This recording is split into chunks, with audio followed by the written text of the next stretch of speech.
you can't ignore the issue if you're a leftist. There's no doing any sort of socialist left or whatever you want to call it politics without Palestine. Right. There's even that term PEP, progressive except on Palestine, which means you're not progressive, like if you're a PEP. Yeah. For me, it's just like my identity. Like it was never even a question because I am Palestinian. And actually, people assume that like my family is a super big activist family, but it's the opposite. My mom would tell me growing up not to tell people that I'm Palestinian, just because if they even heard the word Palestinian, they would jump to these conclusions and start saying, "Are you a terrorist?" Which, lo and behold, of course, they're calling me a terrorist now. Honestly, like the root of it is like my grandfather was, he had an olive plantation in Palestine, and he was forced out during the occupation of the West Bank, and he has never been able to go back since. His own mother died in Palestine, and he was never able to visit her again because of the occupation. And people don't understand how apartheid tears apart families. It affects every single part of daily life. And so they think, oh, you're just this like political activist. Like, no, it's like this is a deep personal issue. And I felt that I had this privilege as an American with an American accent who was born and raised in Virginia to go on screen and say, I'm Palestinian.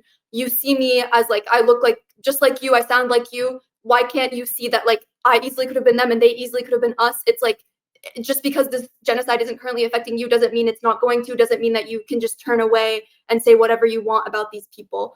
And so, yeah, it's been a crazy journey. Like I was involved in organizing like book clubs and cultural events. And then after all of this started, it felt like almost like a fight or flight response, especially as the repercussions and the repression of even saying anything political came bearing down on us, on our personal lives, and sort of tearing that apart.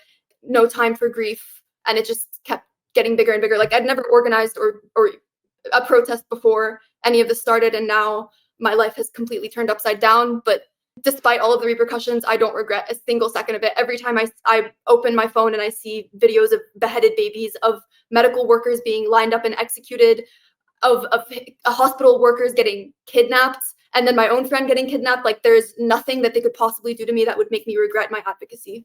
Yeah, well, bringing that up, let's talk about your own friend getting kidnapped. Can you tell us about Mahmoud Khalil, your relationship with him, and how you think the administration handled what happened to him?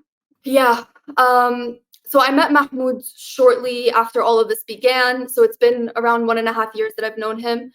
And I still can't get over the shock, frankly, especially because he is like such a diplomatic person who met probably the most with the administration out of any of us.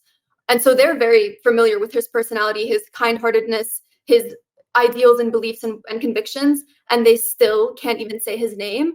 And then to see the person that I know juxtaposed with all of the vitriol and just blatantly made up lies that are being spread about him when he's not even here to be able to counter them is just so beyond insane. And I think the most important thing that I want to emphasize is not just that like Columbia is silent or that they allowed him to be kidnapped on their own campus and they don't really seem to care and seem to be colluding with the administration. It's the fact that it was reported in the forward that members of the board of trustees allegedly handed his name over to the government, and there has been no outcry about this. There's no way for us to call for accountability or an investigation. This entire time, it has been our own administration that has been throwing us under the bus, treating us as subhuman. Meanwhile, they claim that we are the threat to people for simply calling for human rights and an end to their violent investments. It's just like the gaslighting can make you go crazy, honestly. It's insane. Yeah, and he reached out. I mean, he has said this, right? That he reached out and asked them. I mean, it's like really heartbreaking to read. He was saying that he was fearing for his safety. He knew that there were ICE agents on campus, and the administration did nothing. At the very least, it did nothing. And for all we know, they actually helped facilitate it. And we know that Betar was targeting him. And Canary Mission, I know, has targeted some of the students who have been rounded up. Yeah, and this is just want to show a trigger warning. This is a really scary image of, you're going to see that Mahmoud is very scary looking and is going to be very frightening for everyone. So there's Mahmoud, the threat.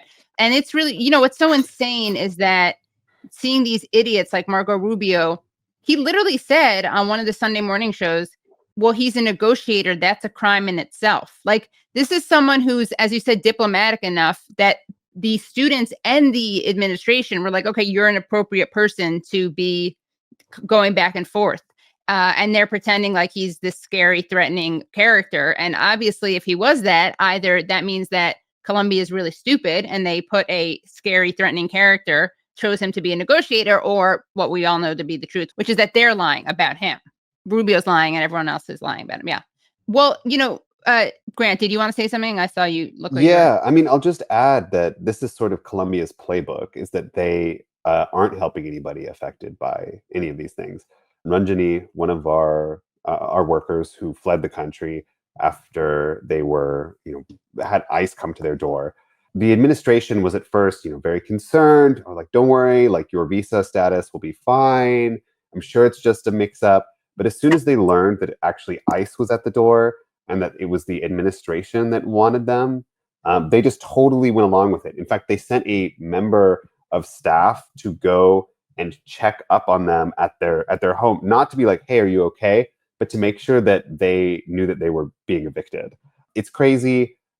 We have no doubt that Columbia is colluding with the DHS and ICE agents, at least in terms of giving information over to these agencies. That's why, all of the Columbia community, not just students. So we had a rally last week with all, the UAW staff workers, the UAW postdocs, the student workers, all came together to demand that Columbia work to free Mahmoud, because nobody wants this. Like, who does this serve except for some trustees that are okay with our administration totally folding to Trump? Like, we need Columbia to have a spine, which they won't. They're spineless, and so it's up to be Columbia's spine for them. But that's an uphill battle. And also, how insignificant is the funding that the Trump administration is withdrawing from Columbia in the scheme of their endowment? I believe it's 5%. In terms of immediate grants, I won't lie. I mean, in terms of the immediate future for people's jobs, it is meaningful. But Columbia has a $15 billion endowment. That's a rainy day fund. What is this if not a rainy day? We need to use that fund to defend people's jobs. And if your first reaction is not to use the tools available to you to stand up against what is literally a fascist assault on your students, then what use is this $15 billion if not that, if not to save workers' jobs, if not to save members of your community? Yeah, it's really disgusting.